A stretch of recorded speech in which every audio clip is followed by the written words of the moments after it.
Olá, mais uma vez, bom dia. Eu sou o pastor Adal e eu tenho uma palavra graciosa para você. Então, se você puder, pegue sua Bíblia e acompanhe a leitura de um texto que está em Mateus. Eu vou ler aqui. Vamos lá, Mateus capítulo 14, a partir do versículo 22. Eu vou ler até o 30, até o 31, tá?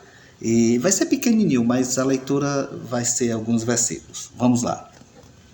Diz assim o texto: Logo a seguir, compeliu Jesus os discípulos a embarcar e passar diante dele para o outro lado, enquanto ele despedia as multidões. E despedidas as multidões, subiu ao monte a fim de orar sozinho. E caindo a tarde, lá estava ele só. Entretanto, o barco já estava longe, a muitos estádios da terra, açoitado pelas ondas, porque o vento era contrário. Na quarta vigília da noite foi Jesus ter com eles andando por sobre o mar. Os discípulos, ao verem-no andando sobre as águas, ficaram aterrados e exclamaram: "É um fantasma!" E tomados de medo, gritaram.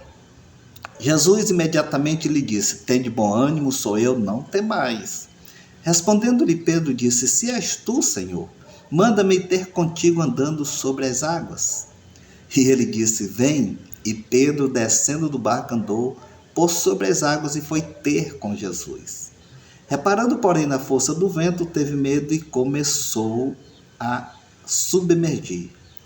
E ele gritou: "Salva-me, Senhor." Prontamente Jesus, estendendo a mão, tomou e disse: "Homem de pequena fé, por que duvidaste?" E o 32, para encerrar, diz assim: Subindo ambos para o barco, cessou o vento. Olha só, queridos, vamos tirar alguns pontos aqui para nossa reflexão e nossa edificação. Jesus, ele sobe, ele pede para o Jesus entrar no barco e ir para o outro lado do lago de Genezaré, ou lago da Galiléia, que é o mesmo. E os discípulos obedecem e vão. E aí ele vai para o monte, sobe no monte e vai orar. Os discípulos começaram a se mover de uma margem para outra do lago. Só que o texto diz que o vento era contrário, de modo que eles queriam ir para cá e o vento açoitava o barco e levava eles para a sua origem. E eles não conseguiam chegar lá do outro lado. Era perto, a travessia era perto, não demorava muito. Mas na terceira vigília da noite eles ainda estavam lutando para chegar do outro lado do lago e não conseguiu por causa do vento, que era contrário. E além disso, o vento açoitava o barco, estava em tempo de virar o barco. Então, na terceira vigília da noite, lá pela 1h, 2h da manhã, Jesus vai encontrar com os discípulos andando por sobre as ondas. Agora, olha só, qual era o problema dos discípulos? O problema dos discípulos eram as ondas fortes. O vento gera as ondas que açoitavam o barco e estava quase que virando o barco. Quase que o barco estava indo a pique, quase que estava afundando. Jesus então vai andando sobre o quê? Sobre as ondas. E o que eram as ondas? As ondas eram o problema dos discípulos. Então Jesus anda de fato sobre o quê? Diga assim comigo: sobre os problemas. Então eu tenho aqui o ponto número 1. Ponto número 1 é: Jesus é maior que seus problemas, ao ponto de andar sobre eles, ter domínio para andar sobre eles. E foi isso que ele fez. Ele andou sobre as ondas, que era o problema dos discípulos. As ondas açoitavam o barco em tempo de virar o barco. Mas você sabia que Jesus, ele não quer ter somente autoridade sobre os seus problemas? Ele quer te dar autoridade para tu andar sobre os teus problemas? E aqui é o ponto número 2. Ponto número 2 é: Jesus quer te dar autoridade para tu andar sobre os teus problemas. Diga amém, diga aleluias. Então, Jesus, quando vai andando, os discípulos veem ele andando sobre as ondas, sobre o problema deles. Eles têm medo, pensando que é um fantasma, uma visagem, alguma coisa assim. E eles gritam com medo. Jesus disse, não, vocês ficam tranquilos, ficam calmos, que sou eu. E aí Pedro diz assim, se é o Senhor mesmo, manda eu ir andando sobre as ondas te encontrar. Jesus disse, vem. Pedro desceu do barco e andou. Esse ponto número 2 é exatamente isso.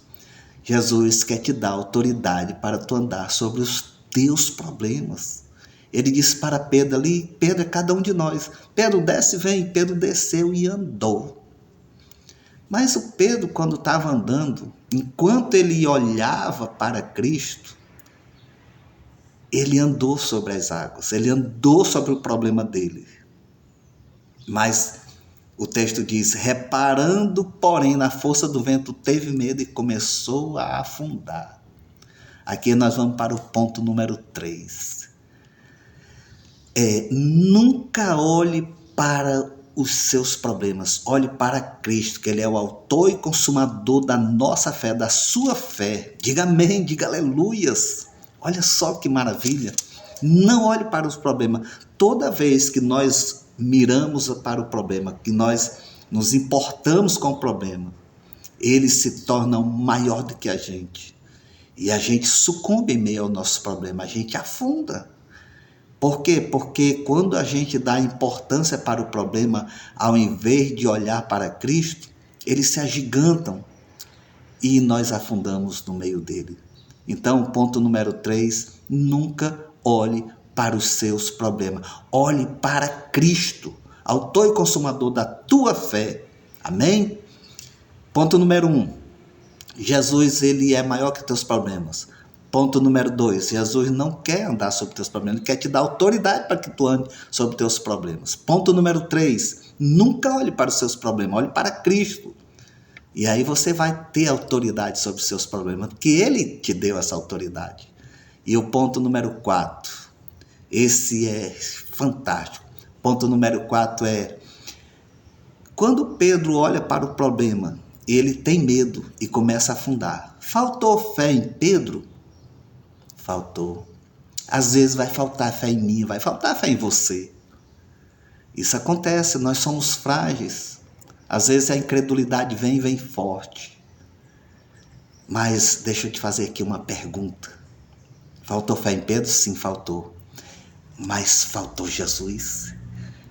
Ponto número 4. Jesus nunca falta. Diga amém, diga aleluias, diga glória a Deus. Jesus nunca falta, querido. Então, essa é a mensagem de hoje. Bem curtinha, porém direta ao ponto, incisiva. Jesus, ele é maior que o seu problema, ele anda sobre ele, mas ele não quer andar sobre o seu problema. Ele quer te dar autoridade para que você ande sobre o seu problema. E você nunca deve olhar para os seus problemas, você deve olhar para Cristo. E aí você vai ser maior que o seu problema. E se você olhar e afundar e sucumbir sobre seus problemas, pode faltar sua fé, mas Cristo nunca falta.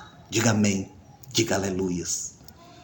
Deixa eu orar com você, para que essa mensagem fique profundamente arraigada em seu coração. Querido Abba, papaizinho, eu quero agradecer por essa mensagem tão simples e tão profunda ao mesmo tempo. E te pedir que o seu Espírito faça ela ficar profundamente arraigada no coração desse meu irmão, dessa minha irmã, que está me vendo e me ouvindo agora. Em o nome de Jesus. Amém e amém. Deixa eu te pedir, se inscreve no meu canal do YouTube, dá um like, dá um ok, faça a sua inscrição, compartilha, manda aí para o teu pai, para tua mãe, para os teus irmãos, para o teu vizinho, manda aí para ele ser edificado também, tá? E deixa eu te pedir mais uma coisa, nos ajude com uma oferta. Nós somos missionários de rua, eu sou pastor evangelista de rua há 23 anos, então faz uma oferta do tamanho que Deus colocar no seu coração. Eu vou te dar minha chave Pix agora, Você manda uma oferta do tamanho que Deus colocar em seu coração. A minha chave Pix é o meu CPF, que é 216 020 262 20. Vou repetir, 216 020 262 20. O meu CPF é uma conta da Caixa Econômica e o meu nome é Adalda Silva Maia. Quando você fizer o Pix vai aparecer esse nome. Que o Senhor Deus em Cristo te abençoe hoje e sempre. Amém? Beijo no teu coração, fica em paz.